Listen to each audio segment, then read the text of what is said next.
En 95.9 Cámara FM llegó el momento de las noticias. Con el patrocinio de Almacenes Éxito presentamos el Noticiero Económico Antioqueño. Información local, nacional e internacional a la altura de todas las cabezas.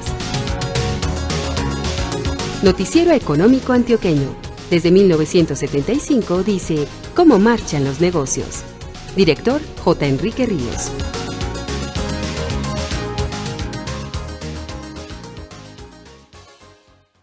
Muy buenos días, sea usted bienvenido a las noticias económicas. Hoy es viernes 11 de enero de 2019. Esta es la emisión 18.392 que ofrecemos en nombre de Almacenes Éxito. Este es el éxito que queremos en tu vida. Que siempre que nos visites para tus compras puedas venir con una sonrisa.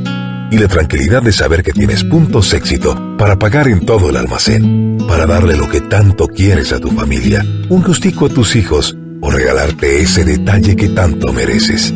Es que ustedes, las mujeres de este país, nos inspiran para hacer que cada día haya un poco más de éxito en sus vidas. Éxito para servirte. Continuamos hoy con la serie de Año Nuevo. Les dejo con Douglas Balbín Vázquez y su invitado. Muy buenos días a los oyentes del Noticiero Económico Antioqueño, bienvenidos. Esta es la serie de Año Nuevo. El invitado esta mañana es el gerente general del Metro de Medellín, Tomás Elejalde. Gerente, bienvenido, muchas gracias, feliz año. Comencemos por preliminarmente, ¿cuál es el balance? ¿Cómo le fue al Metro en el año 2018? Sí, un saludo muy especial, Douglas, para usted y para los oyentes, para nuestros viajeros. El año 2018 fue un año, al final, muy bueno, diría yo, a pesar de lo que pudieron no pensar desde el punto de vista operativo y por unos problemas que tuvimos a principios de ese año. Finalmente tuvimos un resultado en términos de servicio excelente. Los viajeros mantuvieron la confianza en nuestro servicio, eso para nosotros es demasiado importante.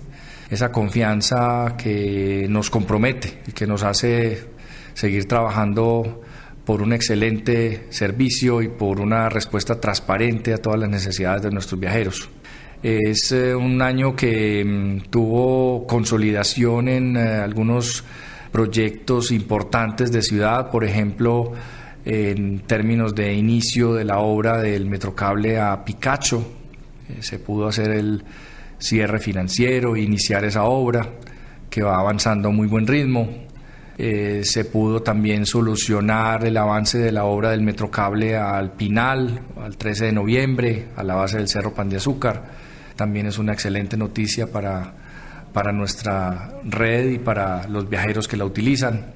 Y algo muy importante, Douglas, que no es tan visible como esas obras físicas, y también pues obviamente para hablar de la llegada de los 22 trenes que pusimos en servicio en el año 18, pero repito, hay algo que no es tan visible como eso, obras físicas y trenes que llegan a reforzar el servicio, y es que logramos consolidar también, hacer el cierre financiero y contratar los procesos de modernización de nuestra flota original de hace 25 años, 24 años, esa flota original de trenes fabricados en Alemania, ya llegando a sus 30 años programados de vida. Pudimos contratar, luego de unos estudios con ingeniería local, con acompañamiento de universidades, también consultores internacionales, un trabajo fuerte ahí nacional e internacional, pudimos contratar entonces el proceso de poner a punto esos trenes para que duren 20 años más. Es una inversión cuantiosa, 420.000 millones de pesos, y es otro de los hitos importantes que logramos consolidar el año 2018. Y en términos de servicio, también mencionar que consolidamos la utilización de un sistema de pago electrónico en todas las rutas integradas de nuestra red. Todos esos bucecitos, llamémoslos los buses verdes integrados que van a las estaciones, en todos, en el 100% de ellos, más de 1.520 buses, se puede pagar con la tarjeta cívica sin efectivo, recargable en más de 1.600 puntos de recarga en toda la ciudad, en todos los barrios de influencia. Gerente, desde el punto de vista de la operación, del volumen o el movimiento de pasajeros, el cálculo es de con cuánto cerró el año. Sí, estamos consolidando esas cifras todavía, pero estamos en una cifra muy cercana a los 300 millones de viajeros en un año. 300 millones de viajeros en toda la red, en la red multimodal, que incluye en esta cifra que le menciono, metro obviamente, todos los metrocables, el tranvía y también la troncal y pretroncal de los buses que se denominan en la ciudad también de Metro Plus, la línea 1 y línea 2, que opera el Metro de Medellín, con sus sistemas de alimentación de las denominadas Cuenca 3 y 6, más exactamente Belén y Manrique, por decirlo de forma simplificada. Esa red que acabo de mencionar es la que suma 300 millones de viajeros en un año. Financieramente, ¿cómo le fue al metro en 2018? A ver, digamos que operativamente bien. Tenemos unos resultados operativos importantes, seguimos teniendo sostenibilidad en lo operativo. El balance de la empresa Metro, esto es un noticiero económico y tenemos que hablar de ese tema, el balance de la empresa Metro desde el punto de vista puramente técnico, desde lo contable, es un balance muy complejo de interpretar, porque en nuestro balance está apuntada oficial y formalmente la deuda del metro. Entonces, si vamos realmente a los números, el metro sigue dando una pérdida cuantiosa, una pérdida importante, repito, porque allí está apuntada la deuda original de la construcción del metro de hace 25 años. La deuda supera los 5.5 billones de pesos. Pero insisto, eso es una cuenta difícil de interpretar porque no afecta para nada los resultados operativos de la empresa, porque esa deuda está siendo pagada, honrosamente pagada y puntualmente pagada con recursos de la sobretasa de gasolina y con impuesto al tabaco por parte de nuestros dos socios, Gobernación y Alcaldía. Y alcaldías, digámoslo así, porque la Gobernación incluye los pagos de sobretasa gasolina y de tabaco de todo el Valle de Aburrá, todos los municipios positivamente impactados por la operación del Metro de Medellín. Entonces esa deuda al final no afecta el día a día de nuestra operación. Entonces, si miramos los resultados operacionales solamente hablando, son unos resultados buenos, estables, digamos que sensibles, sí. Es una empresa muy sensible, muy frágil, muy dependiente del nivel tarifario que se determine. Es una empresa que si se le pone un peso más, un peso menos a la tarifa, puede quedar por fuera dentro de la sostenibilidad operacional. Eso es muy delicado. Nosotros tenemos, mientras más crecemos, más dificultades en ese sentido. ¿Por qué? Porque tenemos una tarifa unificada.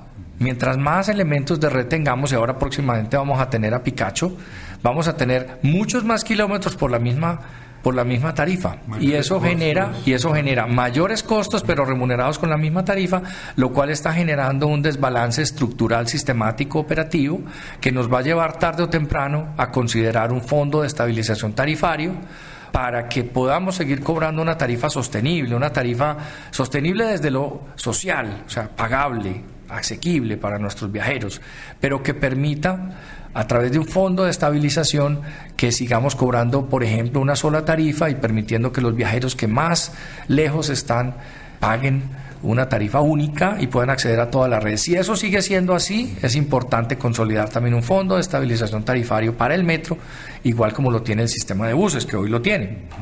Eso depende de quién. Eso solo la administración, lo tiene que ver el consejo, el área metropolitana. Mira, Douglas, es un tema que es muy técnico y trasciende incluso el nivel local, porque es un tema que afecta todos los sistemas de transporte masivo a nivel nacional.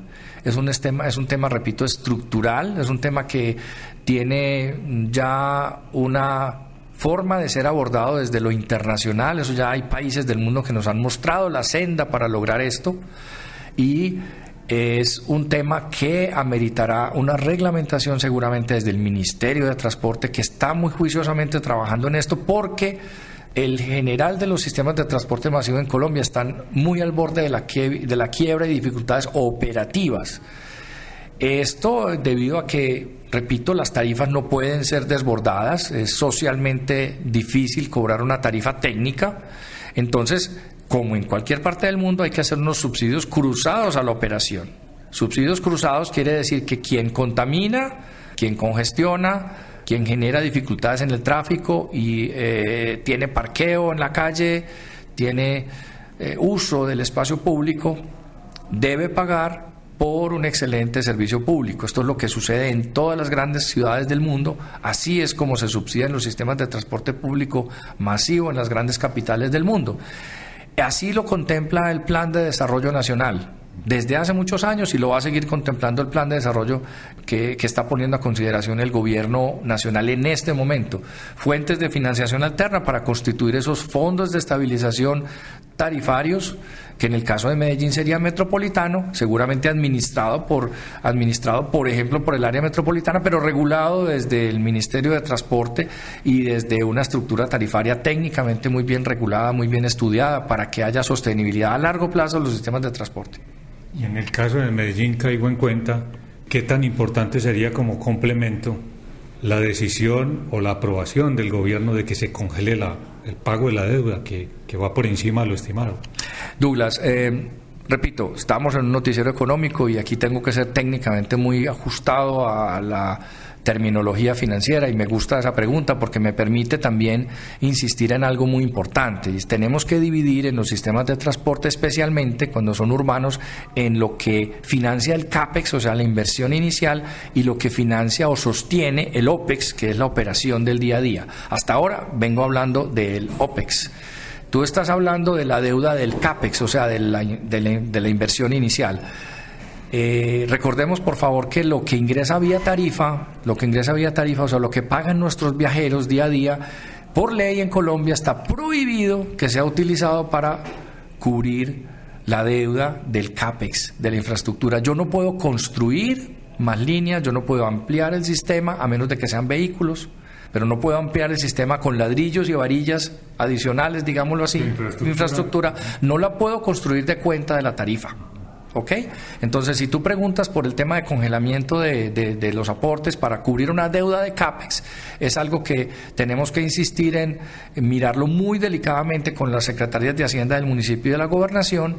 Es posible, está proponiéndose que, como se ha venido a través del recaudo muy bueno de gasolina y tabaco y de esas sobretasas, se ha venido pagando en un 25-30% en exceso lo del acuerdo de la nación con la región para pagar la deuda del metro, pues uno pudiera pensar en, bueno, sigamos pagando el 100%. No paguemos el 130, paguemos el 100. Efectivamente, esas propuestas están sobre la mesa en el gobierno nacional, y ese 30% adicional podría servir para inversión de infraestructura. No confundamos, por favor, y muy importante para nuestros oyentes desde el punto de vista andragógico y de explicar muy bien cómo funcionan estas cosas, que hay unas inversiones que se fondean en infraestructura con unas fuentes específicas, que son, en el caso del Metro de Medellín, gasolina y tabaco, u otras fuentes, pudieran ser regalías, pudieran ser recursos de transferencia de propiedades, como en el caso de Medellín, de empresas públicas, etcétera. Pero hay otras cosas que se fondean distinto, que es lo del día a día de la operación. La operación del día a día se fondea con tarifa, obviamente, y cuando la tarifa no alcanza, pudiera haber subsidios cruzados de cobros por congestión, cobros por contaminación, parqueo y otras fuentes de financiación que, por ejemplo, la ciudad de Cali muy exitosamente está implementando, y que el gobierno nacional ha estado tratando de reglamentar y ha venido reglamentando, y que están incluidas en el Plan Nacional de Desarrollo para apoyar a los alcaldes en las decisiones locales para fondear el OPEX, para fondear esos subsidios a la operación del día a día. Muy bien, gerente. Si hay algo indeseable para un usuario del metro que tanto lo quiere, es que el metro tenga alguna parálisis parcial por alguna eventualidad. Más que recordar lo que pasó en 2018 y que fue muy, muy grave para los usuarios y para la empresa, ¿qué aprendizajes hay alrededor de eso en una empresa que fundamentalmente es un cúmulo de conocimiento durante más de 30 años? Hay uno muy importante, y es que los sistemas tienen que tener backup. Los sistemas tienen que tener un respaldo cuando son vitales, cuando son fundamentales. Nosotros tenemos 2 riñones, tenemos 2 pulmones, por algo será que tenemos 2 ojos y 2 orejas. Tenemos que tener un backup. Y por eso es que la línea A del metro de Medellín tiene que tener un backup. El backup de la línea A del metro está concebido desde el año 2006, 2004, más o menos, en nuestro plan rector de expansión, en nuestro plan maestro Confianza en el Futuro, y es la línea del ferrocarril. La línea del ferrocarril, nosotros en pasajeros la denominamos la línea F, es un backup de la línea A. Y hasta tanto no tengamos esa línea o otras líneas paralelas, como pudieran ser también la 80 o la 34 o incluso la U del Sur de Metroplus, Este tipo de líneas paralelas son las que hacen el backup para los sistemas de transporte. Si uno mira el mapa, en cualquier estación del metro, uno ve que en el sur no hay esa densidad de líneas que debería haber. La línea A está muy solita y eso no debe ser. Esa es la principal enseñanza que nosotros la tenemos, digamos, contemplada en nuestro plan, pero digo, enseñanza como sociedad. Puede que el metro lo hubiera sabido, pero no habíamos sabido comunicarlo y expresarlo y mostrarlo y enseñárselo a la comunidad. Con las fallas del año 2018 quedaron demasiado evidentes las razones por las que nosotros insistíamos en que se tiene que hacer una red. Incluso el señor gobernador lo entendió perfectamente, el señor alcalde lo entienden perfectamente y ven la importancia de hacer esas inversiones. Por ejemplo, Parques del Río tiene la reserva para el ferrocarril. Lo que se está poniendo en marcha ahora a principios de este año 2019 tiene una reserva para el ferrocarril. El gobernador de Antioquia sigue insistiendo en que ese proyecto es fundamental y nosotros estamos totalmente de acuerdo porque es el backup de la línea A. Yo pienso que la principal enseñanza es esa. Ya desde otro punto de vista, otras enseñanzas bien importantes es que tenemos que seguir fortaleciendo la relación con las universidades y con la empresa privada. Es excelente como enseñanza y vamos a seguir trabajando nosotros en eso, la forma como las universidades locales nos han podido acompañar en la solución de problemas de una manera transparente, independiente desde la academia. No es el primer problema que las universidades nos ayuden a solucionar. Afortunadamente tenemos las universidades, hemos trabajado con ellos desde hace muchos años. La modernización de trenes, por ejemplo, también fue posible gracias al trabajo con una universidad, en ese caso con la Universidad EAFIT. La solución a los problemas eléctricos lo hemos logrado con la Universidad Pontificia Bolivariana, con la Universidad de Antioquia, con la Universidad Nacional tenemos acceso a laboratorios para análisis de materiales. La Universidad de Antioquia nos ha mostrado cómo definitivamente no hubo. En los fallas de ese entonces no hubo fatiga, no hubo envejecimiento, los materiales están adecuados. Con la Universidad Nacional trabajamos en materiales para resistencia civil y para verificar, por ejemplo, estructuras. Entonces, otra enseñanza importante, la unión universidad-empresa-estado, empresa privada, serias, que también nos acompañaron en sistemas de medición, universidades públicas y privadas, y la empresa pública, que es el Metro de Medellín, trabajando de la mano, transparentemente para solucionar problemas y darle atención a la calidad del servicio. Esta mañana en la serie de Año Nuevo del Noticiero Económico, el gerente del Metro de Medellín, Tomás Elejalde. Gerente, al comenzar el año, ¿en qué va el avance del cable de Picacho? Douglas, vamos muy bien. Es difícil arrancar estos proyectos por la gestión predial y allí ha habido algunas dificultades y algunos retrasos que estamos recuperando a pasos agigantados. Implementamos procesos constructivos más eficientes para poder cumplir con la expectativa de que al final del último trimestre de este año 19 tengamos en operación instructiva y en pruebas con pasajeros esta nueva línea Picacho, que se integra en la estación Acevedo. ¿Y cuándo van a empezar a disfrutar los habitantes del Centro Oriente la patica que le falta al proyecto Tranvía, la línea M? Es una excelente noticia. Ahora a finales de febrero vamos a precisar muy bien la fecha, pero ahora a finales de febrero estaremos entonces dando en servicio esa nueva línea, Douglas, si Dios quiere. Y completando, como digo, todo lo que estaba previsto con el proyecto Tranvía. Así es, así es. Gerente, se pregunta uno ahorita y después de las reflexiones suyas sobre las situaciones financieras, ¿cuál es la perspectiva hoy, arrancando 2019, del programa de expansión del metro?